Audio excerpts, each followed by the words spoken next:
राज्यातील 288 विधानसभा लढवण्याचा निर्णय आम आदमी पार्टीनं घेतलाय। त्यामुळे परभणी जिल्ह्यातील 4ही विधानसभा आम आदमी पार्टी लढवणार आहे। परभणी विधानसभेची उमेदवारी जिल्हाध्यक्ष सतीश सक्कोर यांना देण्यात आल्याची घोषणा राज्य संघटन मंत्री संग्राम घाडगे यांनी परभणीत आयोजित पत्रकार परिषदेत जाहीर केलेली आहे। वसमत रस्त्यावरील जिल्हा संपर्क कार्यालयामध्ये पत्रकार परिषदेत ते बोलत होते। जिल्ह्याचा विकास पाहता सामान्य माणूस हा समस्यांनी ग्रस्त आहे।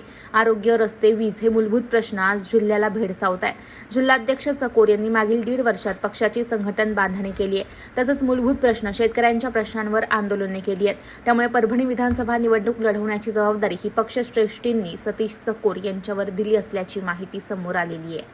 यावेळी चकोर यांचा सत्कारही करण्यात आलाय। आम आदमी पार्टी महाराष्ट्रात 288 विधानसभा ताकणार आहे।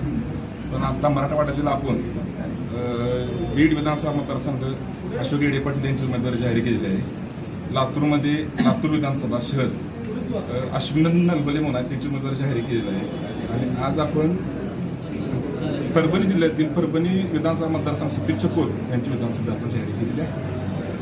मतदारसंघात लवकरच म्हणजे 1 महिन्याच्या आसपास तुम्हाला सगळी लिस्ट तुमच्याशी चाचणी चालू आहे।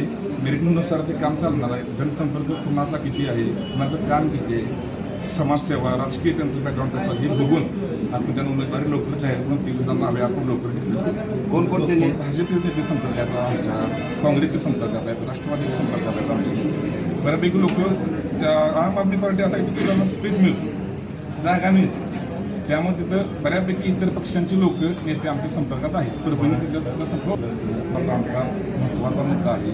शेतकऱ्यांना केंद्रबिंदू ठेवून, सेंटर पॉईंट ठेवून दिल्लीची कामे, कल्याणकारी दिल्लीच्या ज्या योजना आहेत त्या, नंतर महिला सन्मानाचा मुद्दा आहे, शेतकऱ्यांचा मुद्दा आहे, कष्टकऱ्यांचा मुद्दा आहे, कामगारांचा मुद्दा आहे। जे मेन महाराष्ट्र शेतकऱ्यांचा मुद्दा आणि जे मेन मुद्दे आहेत त्या मुद्दे पुढे घेऊन आम्ही महाराष्ट्रात देश मागच्या 1.5 वर्षापासून परभणीमध्ये आम आदमी पार्टीचं काम चालू केले। हे काम चालू केल्यानंतर आम्हाला लक्षात आलेलं आहे की परभणीचं जे राजकारण आहे हे टक्केवारीचं राजकारण आहे आणि इथं सगळी सेटलमेंट चालते।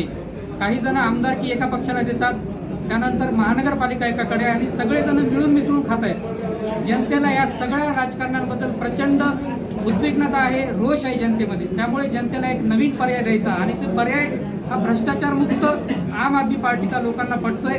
पार्टीचे जवळपास 24 शाखा तयार झालेल्या, त्यामध्ये शहर आणि ग्रामीणमध्ये त्याचा चांगला रिस्पॉन्स भेटतोय। आणि प्रमुख मुद्दे जे आहेत ते परभणीचे, जिकडे तिकडे धुळीचं साम्राज्य आहे, प्रत्येक रस्त्यांवरती खड्डे आहेत, खड्ड्यात रस्ते की रस्त्यात खड्डे हे कळायला मार्ग नाहीये। आम आदमी पार्टी रस्त्यांच्या बाबतीत, शेतकऱ्यांच्या पीक विम्या बाबतीत, शेतकऱ्यांना जो हमीभावाचा विषय आहे, सोयाबीनला मागच्या 10 वर्षापासून 4200च्या वरती भाव गेलेला आहे। प्रत्येक शेतकऱ्याकडे 2-2 वर्षाचं सोयाबीन जमा आहे।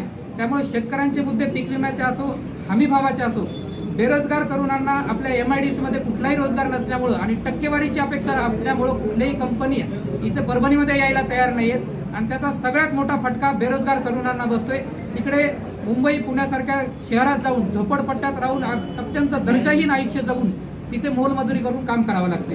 तर बेरोजगारीचा मुद्दा, रस्त्यांचा मुद्दा, आरोग्य सुविधेचा आणि शेतकऱ्यांचे मुद्दे, हे मुद्दे घेऊन आपण पार्टी पूर्ण ताकदीने परभणी विधानसभा लढणार आहे।